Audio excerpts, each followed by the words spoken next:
السلام عليكم ورحمة الله وبركاته. اخواتي واحبائي الكرام، موضوع اليوم خطير جدا. يلا بينا نسمع ونشوف اللي هيحصل النهارده. وما تنسوش اهم حاجة عندنا الاشتراك في القناة. شفت يا محمد اللي قلتلك عليه هو اللي بيحصل. يا وفاء، شفت بعيني. احنا لازم نمشي يا محمد، ما تقعدش وسطنا تاني. عندك حق يا وفاء، لازم تمشي. فتحية انت لازم تمشي خلاص، ملكيش قعد وسطنا تاني. حرام عليك يا استاذ محمد، سامحني المرة دي. مش هينفع يا فتحية، خلاص انا هرن على حسين علشان يحاسبك وتمشي.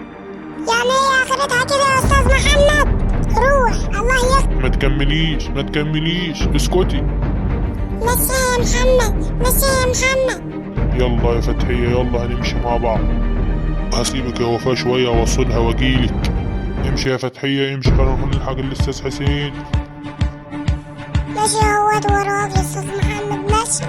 مالك يا استاذ محمد جاي مدهور ليه كده؟ اسكت يا حسين اسكت، ده انت ما شفتش حاجة. ايه اللي حصل بس يقولي. والله يا حسين يخرب بيتك زي ما خربت بيتي.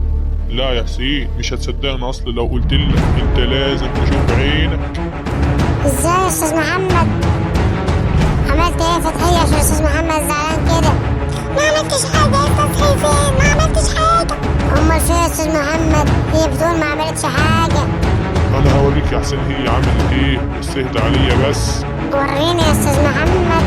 يا فتحية ايه رايك في المطعم ده؟ يا لهوي عليه يا استاذ محمد، ده مطعم كبير خالص، كبير خالص ومليان زباين. يا لهوي يا لهوي. الله يخرب بيتي، الله يخرب بيتي زي ما خربت بيتي يا شيخ عقول. انت لسه شفت حاجة يا حسين؟ اهدى عليا بس. وايه رايك في عمك حسين يا بنت يا فتحية؟ ده أمور خالص، ده حلو خالص، ده أنا حلوة خالص. الله يخرب بيتي أماتيني، الله يخرب بيتي. دوق من اللي انا ضفته يا حسين، اشرب من اللي انا شربت يا حسين. الله يخرب بيتك يا حسين زي ما خربت بيتي. ما خربت يا استاذ محمد خلاص. يا أستاذ حسين، ايوه يمشي الخراب. أنت جسمك حلو خالص يا أستاذ حسين. الله يخرب بيتك شلتني. اسيبك انا يا حسين، مع السلامة. رحت فين يا استاذ محمد؟ الله يكون في عونك يا حسين. روح دوق اللي انا دقته. مشيتها لك يا وفاء خلاص.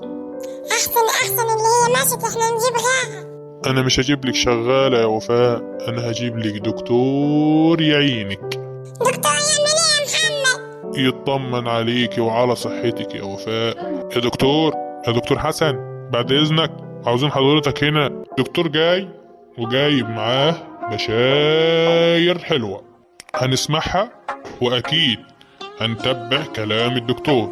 تابعونا واستنوا منا جديد، وما تنسوش اهم حاجة عندنا الاشتراك.